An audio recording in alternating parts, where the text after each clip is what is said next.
আসসালামু আলাইকুম এভরিওয়ান। আজকে আমি আপনাদেরকে দেখাবো আমার স্পেশাল অরেঞ্জ পাউন্ড কেক। তো চলুন দেখে নিই আমার আজকের রেসিপিটি। আমি এই কেকটি তৈরি করার জন্য এখানে একটি মালটা নিয়েছিলাম। মালটার স্কিনটাকে গ্রেটার দিয়ে গ্রেট করে নিয়েছিলাম এবং আমি একটি মালটার জুস নিয়ে নিয়েছি এবং আমি এখন শুকনো উপকরণগুলো একসঙ্গে টেলে নেব।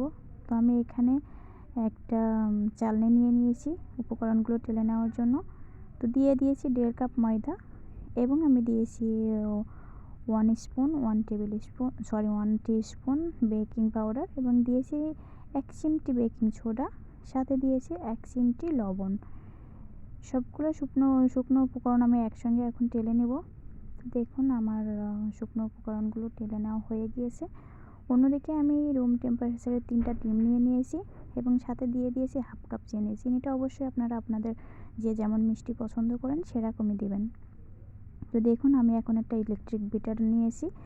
এখন আমি এটাকে মিক্স করে নেব, বিট করে নেব 3-4 মিনিট যাবত, যতক্ষণ না এটা চিনিটা সুন্দর ব্লান্ড হয়ে একটা ক্রিমি টেক্সচার না চলে আসে। তো দেখুন আমার কিন্তু এটা হয়ে গিয়েছে রেডি। এখন ক্রিমি একটা ফোমি একটা চলে এসেছে। তো এখন আমি এই পর্যায়ে এখানে দিয়ে দেব 1/2 কাপ তেল। আমি এখানে দিয়েছি ভেজিটেবল অয়েল দিয়েছি, আপনারা চাইলে বাটারও ইউজ করতে পারেন।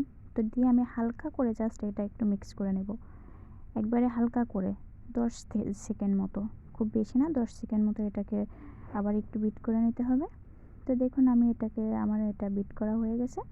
এই পর্যায়ে আমি একটু একটু করে শুকনো উপকরণগুলো দিয়ে দেব এবং একটু একটু করে মিক্স করে নেব।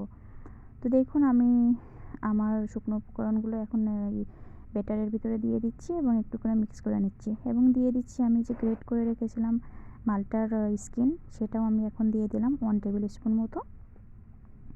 আমি এটা দিয়েও আবার আমি মিক্স করে নেব এবং আমি এখানে দিয়েছিলাম সামান্য অরেঞ্জ ফুড কালার। আপনারা চাইলে এটা দিতে পারেন এবং এটাতে কোনো টেস্টের কোনো ডিফারেন্ট হবে না, জাস্ট আপনারা কালারটা সুন্দর করার জন্য দিতে পারেন। তো আমি এখানে সামান্য 1 চিমটি অরেঞ্জ ফুড কালার দিয়েছিলাম। দিয়ে আমি এখানে একটা 8 ইঞ্চি মতো একটা মোল নিয়ে নিয়েছি, কেকের মোল। তো এখন আমি ব্যাটারটা মোলের ভিতরে ঢেলে দিয়েছি। দিয়ে এখন আমি মোলটা জাস্ট একটু ট্যাপ করে নেব, কারণ ভিতরে যে এয়ার বাবলস থাকে ওগুলো যেন বের হয়ে আসে। এখন আমি এটা দিয়ে দিচ্ছি ওভেনে।